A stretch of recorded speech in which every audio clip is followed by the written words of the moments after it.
प्यारे बच्चों, आज हम 8वीं कक्षा का अध्याय एक पहल पर्यावरण संरक्षण की ओर पढ़ेंगे। आज हमीरपुर के विद्यार्थी पर्यावरण परिसर दिल्ली में भ्रमण के लिए पहुंचे हैं। विद्यार्थी यहां अनुभवी वैज्ञानिकों से बातचीत करना चाहते हैं। उनके शिक्षक ने इसकी पूरी अनुमति ले ली है। जल्दी ही सब बच्चे गुरुजी के साथ वैज्ञानिक कक्ष में पहुंचे। वैज्ञानिक: आओ बच्चों, क्या आप सब हिमाचल प्रदेश के ही रहने वाले हैं? शुभम: हाँ श्रीमान जी, हम शैक्षिक भ्रमण के लिए यहाँ आए हैं तथा पर्यावरण के बारे में जागरूकता क्लब बनाना चाहते हैं। वैज्ञानिक: शाबाश बच्चों, हिमाचल प्रदेश सहित पूरे विश्व में आज पर्यावरण के समक्ष अनेक चुनौतियां हैं। यदि हम पर्यावरण संबंधी समस्याओं के समाधान के लिए सजग नहीं होंगे तो पर्यावरण के साथ साथ हम अपना भी विनाश कर लेंगे। क्या आप हमें बताएंगे कि पर्यावरण के समक्ष प्रमुख चुनौतियां क्या है? तो बेटा, ये पहला प्रश्न है हमारा इसी पाठ का। पर्यावरण के समक्ष प्रमुख चुनौतियां कौन कौन सी हैं? तो वैज्ञानिक जो बताते हैं वही उत्तर लिखना है। बड़ा अच्छा प्रश्न किया है आपने। तो यहाँ से लिखना शुरू करना बेटा आपने। आज पर्यावरण प्रदूषण, ग्लोबल वार्मिंग, संसाधनों का अत्यधिक दोहन, घटते वन, घटती ओजोन परत, प्राकृतिक आपदाएं आदि जो हैं वो पर्यावरण के समक्ष प्रमुख चुनौतियां हैं इत्यादि ने मानव जीवन सहित पृथ्वी को भी संकट में डाल दिया है। बेटा, ये जो रेड लाइन मैंने अंडरलाइन की हुई है यही पहले प्रश्न का उत्तर है। अनुपम: श्रीमान जी, क्या आप हमें प्राकृतिक आपदाओं के बारे में बताएंगे? वैज्ञानिक: हाँ, ये वाकई बहुत महत्वपूर्ण प्रश्न है।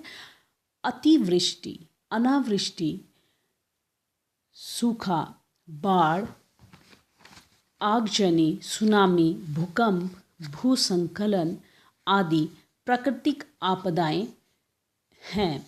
ज्वालामुखी विस्फोट व रासायनिक आपदाएं भी इसी श्रेणी में आती हैं। यदि हम ध्यान दें तो पाएंगे कि विश्व में हर साल लगभग 10 करोड़ लोग प्राकृतिक आपदाओं के कारण मर जाते हैं। तो बेटा, दूसरा क्वेश्चन है हमारा इसी लेसन का, प्राकृतिक आपदाओं का परिवेश पर क्या क्या प्रभाव पड़ता है? तो ये आपने पूरा लिखना है। अतिवृष्टि, अनावृष्टि, सूखा, बाढ़, आगजनी, सुनामी, भूकंप, भूस्खलन आदि प्राकृतिक आपदाएं हैं। ज्वालामुखी विस्फोट व रासायनिक आपदाएं भी इसी श्रेणी में आती हैं।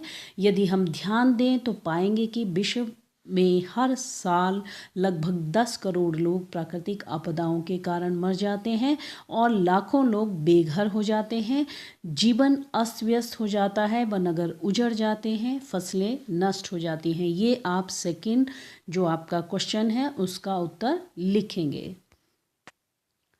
हो जाते हैं। आपको इससे संबंधित जानकारी अखबारों और पत्रिकाओं में मिल सकती है। यदि आप जागरूकता क्लब बनाने जा रहे हैं तो प्राकृतिक आपदाओं से संबंधित सामग्री को पुरानी अखबारों और पत्रिकाओं से काटकर इसका कोलाज तैयार करें और इसे अपनी पाठशाला में बच्चों को जागरूक करने में इस्तेमाल करें। प्राकृतिक आपदाओं से रक्षा के लिए उपायों को सीखें और अन्यों को भी सिखाएं।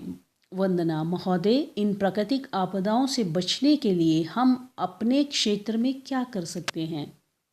वैज्ञानिक: अगर आप भूकंप जोन में रहते हैं तो अपने क्षेत्र की स्थिति जानकर विशेषज्ञों की सलाह के अनुसार निर्माण सामग्री का प्रयोग करें। मकान बनाते समय भूकंप रोधी तकनीक का प्रयोग सुनिश्चित करने के लिए लोगों को जागरूक करें। मकानों के द्वितीय तल पर खिड़की और दरवाजों की संख्या धरातल की अपेक्षा कम रखें। भूकंप आने की दशा में झुकें और कसकर किसी मेज आदि की आड़ लें। चक्रवात या सुनामी आदि से प्रभावित होने वाले समुद्र के नज़दीकी क्षेत्रों के लोगों को मौसम की चेतावनी मिलते ही ऊंचे स्थानों पर अथवा आपातकालीन आश्रय पर चले जाना चाहिए। नेक्स्ट जो क्वेश्चन है, भूकंप आने पर हमें क्या क्या बचाव के लिए करना चाहिए। तो इसका उत्तर लिखेंगे, भूकंप के समय अगर आप घर पर हैं तो खिड़कियों से दूर रहें, झुको, ढको और पकड़ो। बाहर जाने के रास्तों को सदा बाधा मुक्त रखें। निकास के लिए लिफ्ट का प्रयोग ना करें। आपातकालीन निकास के लिए नक्शा कमरे में लगाएं व आपात निकास मार्ग अवश्य बनवाएं। भूकंप आने की स्थिति में मेन स्विच बंद कर दें।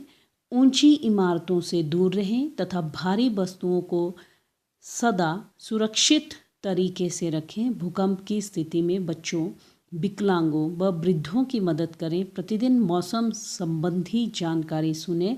भूकंप से बचाव के लिए आपातकालीन किट तैयार रखें। भूकंप रोधी भवन ही सुरक्षित जीवन का आधार हैं। तो ये सामने चित्र में आप देख रहे हैं कि भूकंप रोधी मकान जो है वो बनाया गया है और एक तरफ जो है वो भूकंप से जो है वो बर्बाद हुआ एक भवन है और दाएं ओर जो है वो भूकंप रोधी भवन है। विनय, क्या हम प्राकृतिक आपदा विशेष पर प्रोजेक्ट भी बना सकते हैं? वैज्ञानिक, हाँ, बड़ी सरलता से, लेकिन इसके लिए आपको ध्यान रखना पड़ेगा कि आपदा कब और कहाँ घटी, इसके लिए मुख्य कारण क्या थे, आपदा कैसे घटी और इसका परिणाम क्या हुआ। इसके अलावा ऐसे सुझाव भी संकलित करें कि पुनः ऐसी आपदा न घटे। अखबार, इंटरनेट व पत्रिकाएं इस कार्य में आपकी मददगार साबित होंगी। आप भूकंप, बाढ़, सुनामी, सड़क दुर्घटना, आगजनी, सूखा, भूस्खलन आदि विषयों पर रिपोर्ट बनाकर लोगों तक इसे पहुंचाएं। पाठशाला में हर सप्ताह पर्यावरण संबंधी समस्याओं पर प्रश्नोत्तरी व भाषण भी आयोजित कर सकते हैं। वंदना महोदय, अपने क्षेत्र में अन्य आपातकालीन आपदाओं से बचने के लिए हम क्या कर सकते हैं? तो नेक्स्ट क्वेश्चन भी है बेटा, आपातकालीन आपदाओं से बचने के लिए क्या करना चाहिए? तो आप उसका उत्तर यहाँ से लिखेंगे। वैज्ञानिक, सबसे पहले आप यहाँ से शुरू करना है। सबसे पहले अपने आसपास के क्षेत्र का अवलोकन करके ये पता लगाने का प्रयास करें कि संभावित खतरे कहाँ कहाँ हैं। व्यस्त सड़कें, गिरने वाले डंगे, हानिकारक कारखाने, खुली नलियाँ, खुले सीवरेज के ढक्कन आपदाओं का कारण बन सकते हैं। आपातकालीन सुविधाओं तथा संभावित मदद करने वालों की सूची भी बनाएं। इसमें अस्पताल, दमकल, पुलिस स्टेशन, दवाओं की दुकान, डॉक्टर आदि के फ़ोन नंबर तथा अन्य जरूरी विवरण लिख लें। पाठशाला में यहाँ जो रेड अंडरलाइन किया हुआ है जो लाइनें, वो आपने उत्तर में लिखनी है। पाठशाला में प्राथमिक चिकित्सा, वॉक्स, टॉर्च, कैंची, रस्सी, रेडियो, शुद्ध पानी की बोतलें तथा अग्निशामक यंत्र या रेत से भरी बाल्टियां, पर्याप्त पानी आदि उपलब्ध कराने के लिए जनसहयोग ले, ताकि किसी भी आपातकालीन स्थिति में आप इनकी मदद से समस्या का हल कर सकें। सुरजीत, आगजनी भी बड़ी विकट समस्या है, इससे बचाव के लिए क्या क्या सावधानियां बरतनी चाहिए? तो बेटा नेक्स्ट क्वेश्चन है कि आग से बचाव के लिए हम घर और स्कूल में क्या क्या सावधानियां बरतेंगे? वैज्ञानिक, बच्चों, तो इसका उत्तर आप यहाँ से शुरू करेंगे। घरों में गुणवत्ता वाले विद्युत उपकरणों का ही प्रयोग करें। बिजली के उपकरणों का प्रयोग करने के बाद प्लग हटाकर रखें। घर पर कभी सूखे पत्तों को इकट्ठा न रहने दें। पशुओं के लिए घास इत्यादि घरों से दूर रखें। आग से न खेलें। आग लगने की स्थिति में आपात निकास योजना तैयार रखें। आग से झुलस जाने पर घावों को बहते पानी से धोएं। अग्निशामक यंत्र का प्रयोग करना सीखें तथा घर व स्कूल में रेत व पानी की बाल्टियाँ अलग अलग बाल्टियाँ रखें। कमरे में धुआं भरने पर घुटनों के बल रेंगे, घर पर प्राथमिक चिकित्सा पेटी अवश्य रखें। तो बेटा ये जितना भी मैंने रेड अंडरलाइन किया हुआ है ये आपका इस प्रश्न का उत्तर रहेगा। हितेश महोदय, बाढ़ की समस्या भी बहुत गंभीर समस्या है, हमें बाढ़ के समय कौन कौन सी सावधानियां बरतनी चाहिए। वैज्ञानिक बच्चों, बाढ़ की स्थिति में पानी सदा उबाल कर पीना चाहिए। बाढ़ के समय प्रायः महत्वपूर्ण कागजात नष्ट हो जाते हैं, अतः जरूरी कागजात वाटरप्रूफ डिब्बे या फाइल में रखें। नालियों की सफाई करते समय समय पर करते रहें। बाढ़ की चेतावनी मिलने पर ऊंचे स्थानों की ओर चले जाएं। बाढ़ आने के बाद अपने घर को कीटाणु मुक्त करें। दूषित भोजन फेंक दें व आपातकालीन किट सदा तैयार रखें। बाढ़ के समय पानी में न जाएं। बाढ़ के समय बिजली के खंभों से दूर रहें। पेड़ों को ना काटकर हम बाढ़ का प्रभाव कम कर सकते हैं। बाढ़ आने पर बचाव व राहत कार्यों में सदा मदद करें। श्याम महोदय, हमारे देश में अकाल की भी परिस्थितियां कई बार हुई हैं। अकाल भी बाढ़ की भांति प्राकृतिक आपदा है, इससे कैसे बचेंगे। तो नेक्स्ट क्वेश्चन है बेटा, अकाल की समस्या से निपटने के लिए हमें क्या क्या कदम उठाने चाहिए। तो जितना भी मैंने रेड अंडरलाइन किया है ये आप उत्तर में लिखेंगे। वैज्ञानिक, हमारे लिए अकाल, यहाँ से शुरू करना है, अकाल बहुत बड़ी चुनौती है। इसका सीधा हल है वृक्षारोपण, अर्थात हमें वृक्ष लगाने चाहिए ज़्यादा। जल संरक्षण के प्रति जागरूक होना बहुत बड़ी चुनौती है। वर्षा के जल का संरक्षण करें तथा भोजन व पानी कभी व्यर्थ ना गंवाएं। हमें अनाज का उचित ढंग से संग्रह करना चाहिए तथा साफ टंकियों में पानी भरें। मौसम की जानकारी के लिए टीवी, रेडियो, समाचार पत्रों के माध्यम से जागरूक रहें। जल प्रबंधन ही उचित योजना बनाना आवश्यक है। वृक्ष ना काटें, सूखा प्रतिरोधक फसलें उगाएं, टूटे हुए पाइपों की मुरम्मत करें तथा अकाल की स्थिति के समय लोगों को भोजन, पानी व दवाओं से सहायता करें। तो आप देख रहे हैं ये सभी लोग जो हैं मिलके एक पेड़ लगा रहे हैं। तो बच्चों, हमें भी हर वर्ष में कम से कम अपने जन्मदिन के दिन जो है वो एक पेड़ जरूर लगाना चाहिए।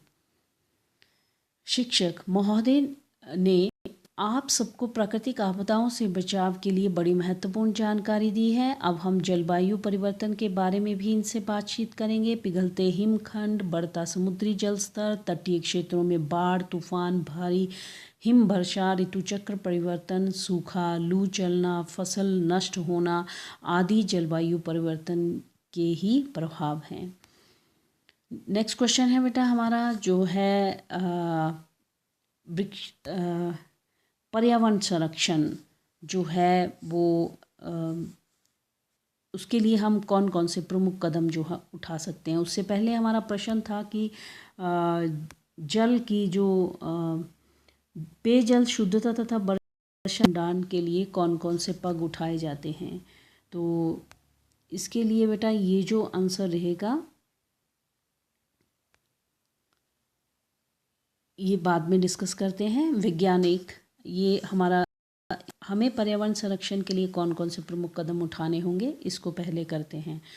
वैज्ञानिक बताते हैं कि वृक्षारोपण करना तो जलवायु परिवर्तन को सकारात्मक बनाने का मूल मंत्र है। यहाँ से आपने आंसर शुरू करना है। हमें थोड़ी दूर के लिए पैदल चलना चाहिए या साइकिल का प्रयोग करना चाहिए। पानी व्यर्थ ना गवाएं।